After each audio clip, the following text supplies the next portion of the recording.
Okay, सबसे पहले बात आती है कि घाटा किसे कहते हैं। एक सिंपल सी बात लेके चलते हैं कि घाटे का मतलब होता है जब आपकी आय कम हो और व्यय ज़्यादा हो तो हम उसे घाटा कहते हैं। ऐसा ही होता है ना। फॉर एग्जांपल आपने 100 रुपये कमाए, ठीक है, पर आप खर्च कर रहे हो 110 रुपये। अब आप कहोगे सर 110 तो खर्च कर ही नहीं सकते, तो कैसे करोगे?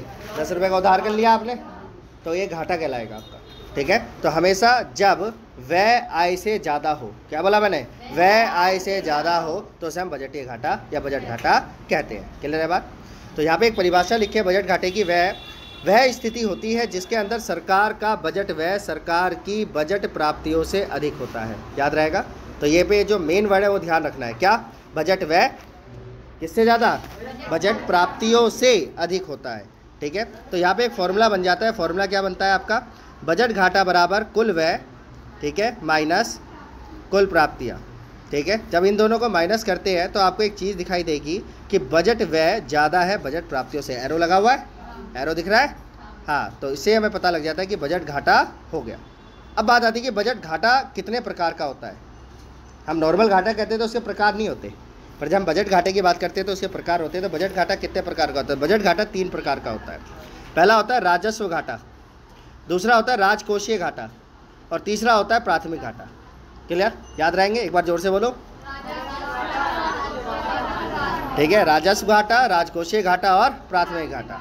तो सबसे पहले अब आपको हम इस तरीके से पढ़ाएंगे कि राजस्व घाटा होता क्या है, राजस्व घाटा क्या होता है, उसके प्रभाव क्या है, फिर हम दूसरे पे चलेंगे, फिर ऐसे तीसरे पे चलेंगे। क्लियर है?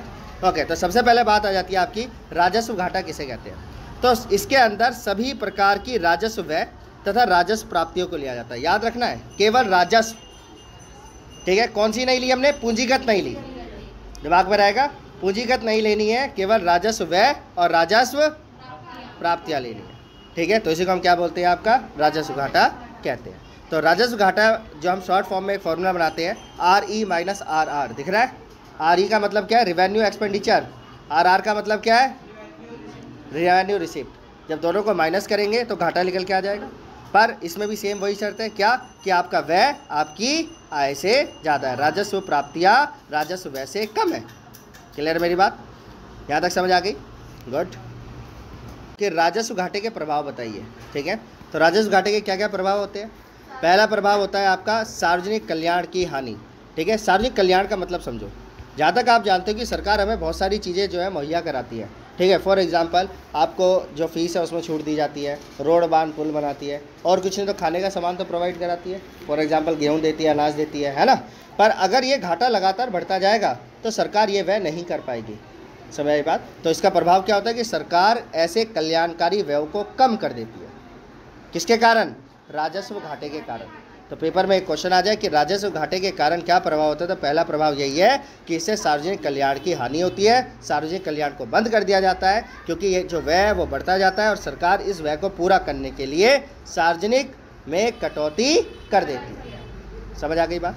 ओके, अगला आता है सरकार उधार के माध्यम से कोष बढ़ाती है। कैसे?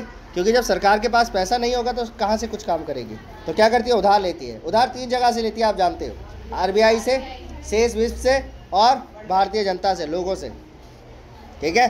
पर इस उधार लेने के कारण सरकार पे देयता उत्पन्न हो जाती है। क्या उत्पन्न हो जाती है? देयता उत्पन्न हो जाती है। क्लियर? तो ये भी सरकार के ऊपर एक भार पैदा होता है। तो ये भार क्यों पैदा हुआ? राजस्व घाटे के कारण।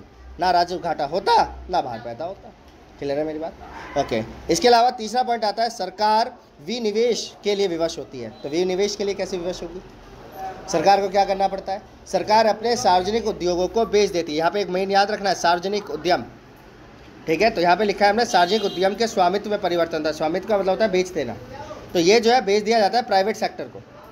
क्लियर है बात? जब इसे प्राइवेट सेक्टर को बेच देते हैं तो इसकी वजह से विदेशी नियंत्रण में वृद्धि होती है।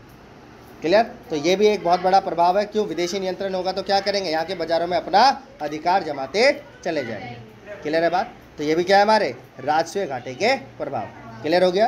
पेपर में क्वेश्चन घूम के भी आ सकता है। क्वेश्चन ऐसे भी आ सकता है, बताइए सरकार कब अपने व्यय सरकारी व्यय को कम कर देती है या राजस्व व्यय को कम कर देती है? ठीक है, जब राजस्व घाटा होता है तो सरकार अपने सार्वजनिक व्यय को या कल्याणकारी व्यय को कम कर देती है। हो गया एक वर्ड का।